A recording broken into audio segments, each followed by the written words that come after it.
इतिहास में सबसे ज्यादा नफरत झेलने वाले दो धर्म, हिंदू और यहूदी। ये दोनों ही धर्म आज भी पूरी दुनिया में नफरत और झूठे नैरेटिव का शिकार हैं।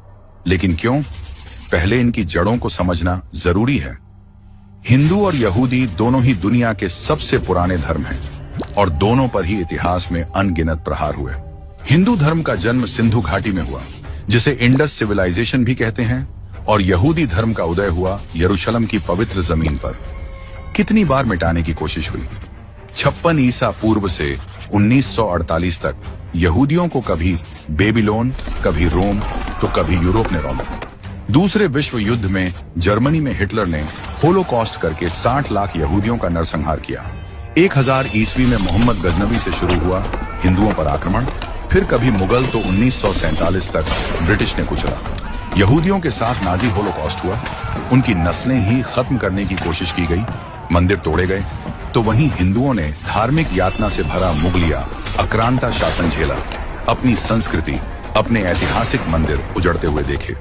दोनों को एक ही साल के अंतर में आजादी मिली और उन्होंने कॉमन विचारधारा के साथ अपने अपने राष्ट्र का निर्माण किया। दोनों ही देश दुश्मनों से घिरे हुए हैं, यहूदियों का इजराइल अरब देशों से, तो वहीं भारत के अगल बगल वाले देश संवैधानिक रूप से इस्लामिक राष्ट्र हैं। भारत के हिंदू पड़ोसी देश भी चीन के प्रभाव से जकड़े हुए हैं। इतनी प्रताड़ना झेलने के बाद भी इन दोनों धर्मों को एंटी माइनॉरिटी, एंटी सेक्युलर बताया जाता है, जबकि सच ये है कि दोनों ने कभी दूसरों पर अपना धर्म नहीं थोपा। इन दोनों धर्मों का अक्सर उनकी धार्मिक चीजों की वजह से मजाक उड़ाया जाता है। हिंदुओं का कभी तिलक धोती या गौ माता की पूजा को लेकर, तो वहीं यहूदी को भी उनकी धार्मिक प्रैक्टिस, कोशर या धार्मिक मान्यता पर भद्दे मजाक किए जाते हैं। इन पर धर्मांतरण की कोशिश प्राचीन काल से हो रही है। आज इन दोनों धर्मों के खिलाफ दुनिया में भारी नफरत फैल रही है। उसकी वजह यह है कि ये दोनों धर्म आक्रांताओं के सामने झुके नहीं, क्रूरता से डरकर अपने धर्म बदले नहीं। ये प्रताड़ना, प्रहार सहकर भी अडिग रहे हैं।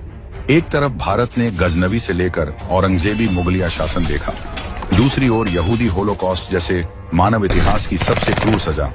ये सब सहकर यहूदी और हिंदू खत्म नहीं हुए, और कुछ लोगों को यही बात चुभती है कि इनकी मान्यता, इनका धर्म अब भी क्यों बरकरार है, और इसी के कारण यहूदी और हिंदुओं के प्रति नफरत और बढ़ी है।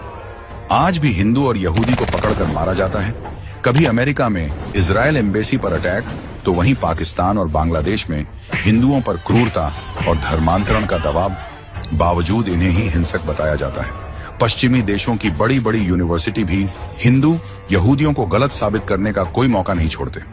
हार्वर्ड जैसी यूनिवर्सिटी फिलिस्तीन के पाले हुए आतंकी संगठनों को फ्रीडम फाइटर्स का दर्जा देने की कोशिश करती रहती है, तो इधर भारत में जामिया और जेएनयू जैसी यूनिवर्सिटी में कश्मीरी पंडितों के नरसंहार को प्रोपेगेंडा बताते हैं। इन लोगों को यह विश्वास ही नहीं होता कि कश्मीर पंडित अपने ही घर में प्रताड़ित थे। भारत में जिस खास समुदाय को अल्पसंख्यक कहा जाता है, दरअसल वो दूसरी सबसे बड़ी आबादी है। उनके त्योहारों में चाहे कितने ही खून क्यों ना बहे, लेकिन बैन होते हैं हिंदुओं के त्योहार। नफरत की एक सबसे बड़ी वजह है कि अब हिंदू और यहूदी चुप नहीं हैं। सालों से चली रही वो प्रोपेगेंडा की जंजीरों को तोड़कर वो अपने ऊपर हुए प्रताड़ना का हिसाब रख रहे हैं। वक्फ बोर्ड जैसी हिंदू विरोधी कानूनों का वो विरोध कर रहे हैं, तो यहूदी भी पक्षपाती संयुक्त राष्ट्र जो साजिश रचकर उनकी मातृभूमि को नकारने की कोशिश कर रहे हैं, वो उसके खिलाफ लड़ रहे हैं। और हिंदू यहूदियों के प्रति नफरत की यही बड़ी वजह है कि हजारों सालों बाद इन लोगों ने अपने धर्म को संजोए रखा हुआ है, कभी सरेंडर नहीं किया। अपना धर्म, अपने संस्कार, अपनी जमीन नहीं छोड़ी। इन्हीं दो आवाजों को आज भी कुचलने की कोशिश हो रही है। लेकिन अब न हिंदू झुकेगा, न यहूदी रुकेगा।